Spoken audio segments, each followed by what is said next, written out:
সূরা মুল পারা নাম 29 নম্বর পারা 67 নম্বর সূরা।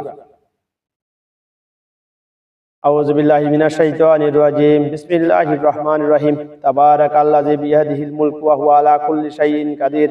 আল্লাযী খালাকাল মাউতা ওয়াল হায়াতা লিয়াবলুয়াকুম আইয়ুকুম আহসানু আমালা।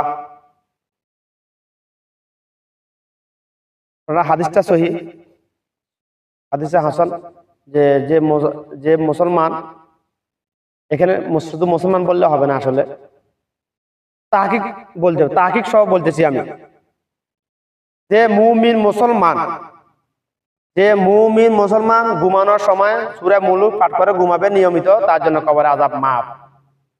এখন মুমিন মুসলমান কাকে বলা হয়? যে আদম সন্তান তাওহীদের উপর ঈমান এনেছে, রিসালাতের উপর ঈমান এনেছে এবং জাগতিক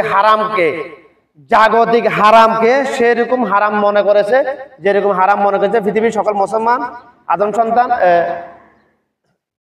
সকল মুসলমান শুকর এবং কুকুরের গোশত। আবার বলতেছি, মুমিন মুসলমান কাকে বলা হয়?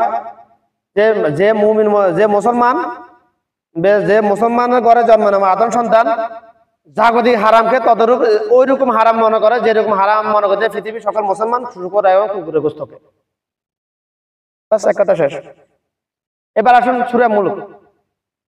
আহসানু আমালা মানে আল্লাহ পাক বলছে উত্তম আমল নিয়ে আসো আমার কাছে।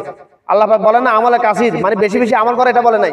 ওই যে হাদিস আখলিস দীনাকা ইয়াকফিকাল আমালুল কালিল, এই আয়াতের এই অংশটা আহসানু আমালার এই অংশ বিশেষ ওই হাদিসটা।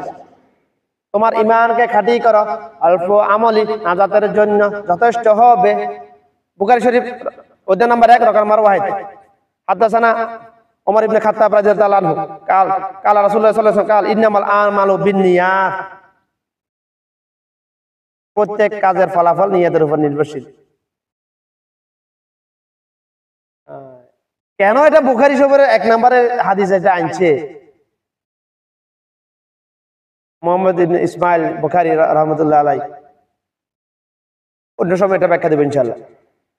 আহসানু আমালা, উত্তম আমল কাকে বলা হয়? উত্তম আমল, মূল প্রসঙ্গ হলো আমার কথা বলার উদ্দেশ্য, উত্তম আমল কাকে বলা হয়? উত্তম আমল তাকে বলা হয় যে আমলের সাথে সুন্নাহ আছে। ভাই, সুন্নাহ আছে। আর অনুত্তম আমল কাকে বলা হয়? যে আমলের সাথে বিদআত আছে। মন করা মতো যে আমল করা হয়, নিজের মন মর্জি মতো মাজার পূজারীরা, ধর্ম ব্যবসায়ীরা যে সকল আমল বানাইছে ওগুলাকে বলা হয় অনুত্তম আমল, বিদআতি আমল। আর আমার রাসূল যে আমল দেখাই গেছে, শিখে গেছে, সাল্লু কামা রাআইতুমুনি ওয়াসাল্লু।